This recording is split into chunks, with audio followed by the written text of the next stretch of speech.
This is a guide to what I believe to be the staple cards in Historic Brawl, meaning when you start building, these cards are the first to consider.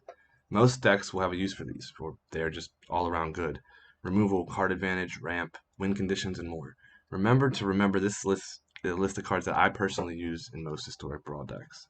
This will be an ongoing series, so at the end of the video, if you liked or even gained anything from this video and want to see more, drop a sub. Thanks. Welcome back to another video. If you haven't seen any of my other videos, this is the second of the series. This is white historic staple cards that I feel like most decks, or all decks that are white, especially mono white, will need to consider before building. So these are the cards that I suspect most players would agree with.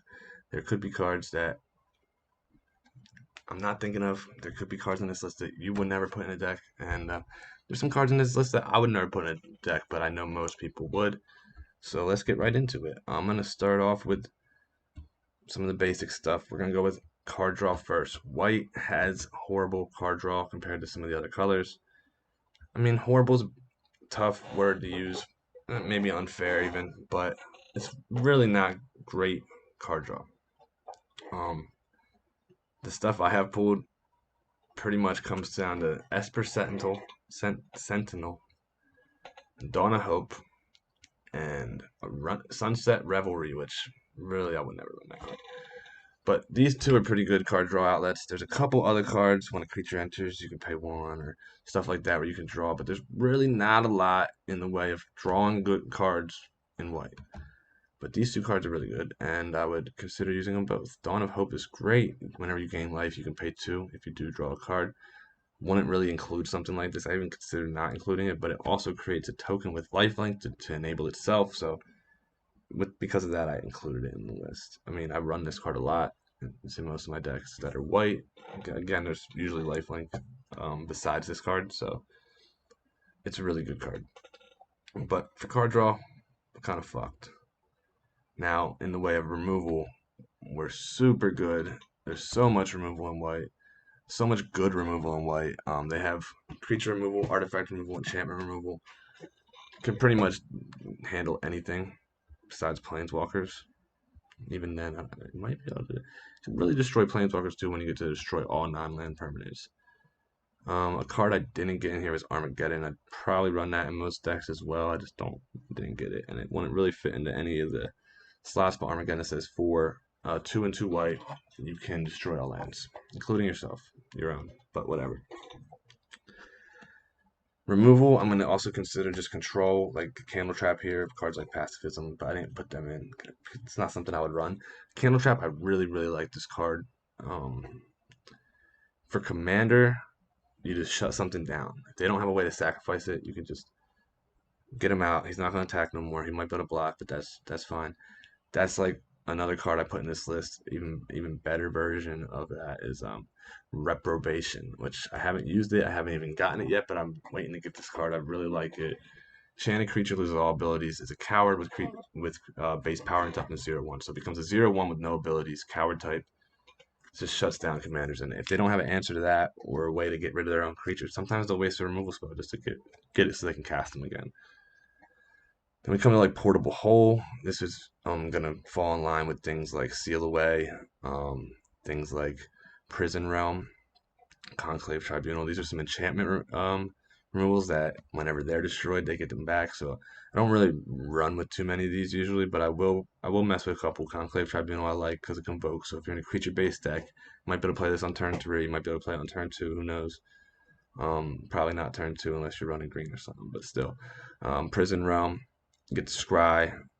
So if I'm going to run any of the 3-drop ones, I'm going to probably go with Prison Realm just because it has that added ability to it. So I'm not going to go with O-Ring or any of the other ones. And then Seal Away is Flash. As long as the creature's tapped, you can do it. Now, the good thing about Prison Realm and Conclave, they can target any permanent. So that can get Planeswalkers, that can get anything. On top of that, we got some of this just staple cards. Swords of Plowshares. Just exile target creature's controller gains life equal to his power, but it costs 1 mana, instant speed. I mean, the best one, removal spell probably out of all this, just because it's so utility. You pay by giving them life, but whatever. Again, for Commander, Bounty Agent's really good. You know they're always going to probably have a legendary they want to play. So, but on top of that, you can also destroy enchantments that are legendary, artifacts that are legendary. So, I think he's a really good card and definitely always goes into my consideration when building. We got Declaration in Stone. Exile target creature and all other creatures the controller controls with the same name as that creature. That player investigates for each non-token creature exiled this way, which exactly brings up the point of what this card's good for. Those token decks, you can just exile all the tokens at once for 2 mana. There's a black card, Legion's End, that does pretty much the same thing. Both of those cards are very, very good. And I would always consider this one if I had it. Faithful Absence. This is a brand new card. Super good. 2 mana, destroy target creature or planeswalker. Its controller investigates. I mean, for 2 mana, let them have the token. No big deal. I love it. Instant speed. Divine Gambit. Now, this is one of the cards that I probably won't ever run, but I know it's good. I know how to use it. You gotta wait till they probably don't have any cards in hand to get the best value out of it. It's just not something I would like to have sitting in my hand waiting for, unless I'm in a super removal heavy deck. And the point of it is that a lot of people do run this card. Maybe they don't anymore, but maybe they do. I would think that they do. I don't know. Minimus Containment. This falls in the same category as a reprobation. You turn something into a treasure, loses all abilities. Super good to just shut down commanders for a while. Skyclave Apparition, just a creature that comes out, exiles something for less mana cost. Really, really good. And Elspeth Conquers Death. So this exiles a permanent. This makes your opponent's spells, non-creature spells cost more. Then it reanimates a creature or planeswalker and gives them an extra counter. Super good card. This one makes it into almost every deck I have that's white. Now we go to some of the sweeper spells. We got Day of Judgment, destroy all creatures, settle the wreckage. This is a one-sided destroy all creatures, but it's only for attacking creatures. But still, it's super, super, super utility. All these are just good. This is just a bunch of different destroy all creatures. We got Wrath of God spells. Just different wraths. Then we go to artifact and enchantment removal. Some of the main ones I would always stick to. I don't feel like you need too much of this in a deck, but this new guy, Cathar Commando, is pretty cool. He's a 2-drop with flash. Also has the ability to sacrifice himself for destruction of artifacts and enchantments. So he's a 3/1. Pretty good. Not my favorite of these three. Probably my least favorite. But then we got Revoke Existence. Exile target artifact or creature. Super clutch for those commanders that are indestructible, like Heliod and stuff like that. And then we got Heliod's Intervention. Destroy X target artifacts and or enchantments. Or target player gains X life. Twice X life. This card goes in every single one of my decks. It's just, okay, I can just wipe out all your artifacts and enchantments in one spell. It's almost always a 2-for-1, and sometimes it's 3 or 4-for-1. Really, really good card. Now to destroy all non-land permanents, we got a couple here. There's more. There's a bunch of cards that do this, but these are just a couple I pulled out. This one's really good because it also could be a land if you need land, so the utility there just makes it probably one of the better options. And Planar Cleansing, I mean, it's kind of like the classic one. Another thing about white, I figured we'd highlight something that they are really good at is their battle tricks. And some of these guys are kind of considered battle tricks. We got Alcides of Life's Bounty, we got Dauntless Bodyguard, Selfless Savior. That can protect your commander a lot. So I feel like those guys can be staples in their own right. And then some other just battle trick stuff. We got Ephemerate. This protects one of your creatures. Exile target creature you control, then return to the battlefield under its owner's control with rebound, which means it recasts on your upkeep. This can be good to protect something. This can be good to get effects off of something. Enter the battlefield effects. Flicker, if you will. God's Willing. Again, the same reason we have the Alcid, the Dauntless Bodyguard in this list. God's Willing, protection from a certain color of your choice to any target creature you control. Mana Tithe.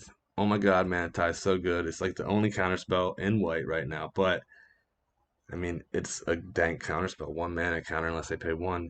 Blue wants that so bad in Arena. There's a card, but not in Arena. And then Sigiri Shelter. Target creature you control gains protection from the color of your choice until end of turn. Again, it doubles as a land, so this card probably goes in over most things like God's Willing and stuff like that. If you need something to protect your commander, this could be the card for you. Now, before we get to lands, we want to get to some of the honorable mentions, stuff that I just couldn't really fit into a certain category that I think also needs to be taken into consideration. We got Ashes of the Abhorrent.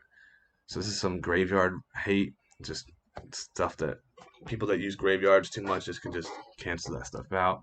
Can't cast spells or from graveyards or activate abilities of cards in graveyards. When a creature dies, gain a life.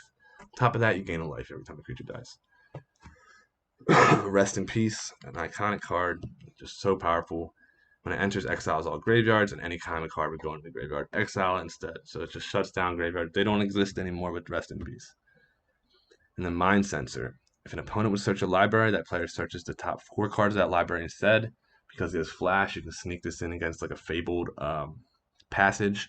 Make it so they only look at the top 4, could cancel out their whole Fabled passage, they just missed the land. They could use their Grim Tutor, this just cancels. They didn't find anything good, they got to get something crappy. Really good card is to just have. Another protecting your commander. We got Gauntlets of Light, probably should have been in this list.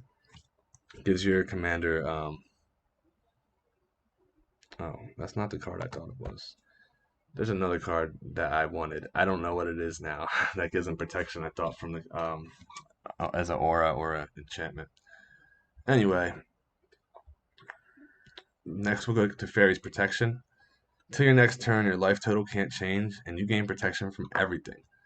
All permanents you control phase out. Exile to Fairy's Protection. This is just like a saving grace card. Protect all your creatures, save your life, whatever it is. I run to Fairy's Protection a lot. Let me just say that. Approach the Second Sun. Approach of the Second Sun. This is just a win con. Once you play this a second time, you win the game. So if you play this card twice, you win.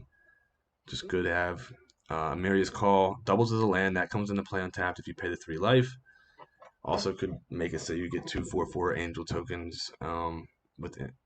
And all your other creatures get indestructible until your next turn.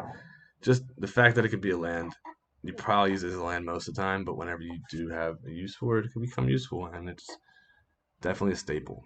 And then Overwhelming Splendor, I see this in like every deck. I don't run it. I might run it if I had space or something, but I'd probably most things that I'm running that are white. I have other things that play in this range, or I just don't get to that range at all. I don't play things that cost 8 in white a lot of times. I'm playing aggro, but card's super good. I mean, enchanted players can't activate abilities that aren't mana abilities or loyalty abilities. That's for everything. And then creatures enchanted player controls loses all abilities and have base power and toughness 1/1. So this goes back into effect with some of the other cards. Losing all abilities, shutting down commanders.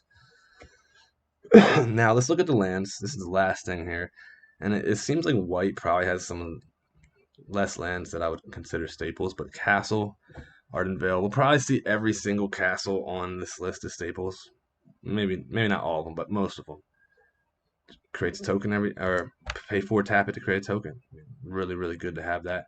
Cave of the Frost Dragon probably is the best. I said in the last one Crawling Barrens might be the best. I think Cave of the Frost Dragon is the best, with Crawling Barrens following really close behind as the second best land. But this just becomes a 3/4 flying. Really, really good to have that flying manland. Desert of True, cycling. Secluded Steppes, cycling. Thriving Heath for multicolored decks that include white. This is a really good card because it can produce 2 mana. I can produce 2 different colors, the white or the other color you would need. And that is about going to wrap it up for us. But if you guys like this video or had any cards that I might not have mentioned, you can add them in the comments below. If you really like this and want to see more of my content, hit that subscribe button. Thank you for watching, guys. Catch you next time. If you're really interested in my content, I have another video coming out right after this. Me playing one of my Historic Brawl decks and just going through the cycles and seeing how it does. So thanks for watching. Catch you next time.